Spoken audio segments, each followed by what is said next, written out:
Welcome to Sofie Home. Here's how to set up your new CloudComfort classic sofa. Start by opening all the boxes and removing the components stored inside the base. Unwrap the cushions and pillows. They're ready to use immediately and will expand over the next few days. Now, let's take the armrests and backrests and carefully align the metal connectors with the brackets. Then, insert the connectors and press down firmly to secure them into place. If anything feels loose, check underneath to ensure the connectors are correctly inserted. Then slide the covers over each section and adjust them using the Velcro strips. Insert the legs through the cover and twist until tight. Now you can position your sofa pieces in the exact configuration you want, and then add the bottom connectors to each section.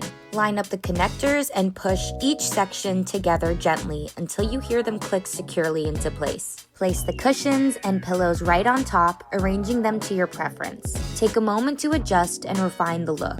And that's it. Your Sofie Home sofa is ready. Sit back, relax, and enjoy your new favorite spot.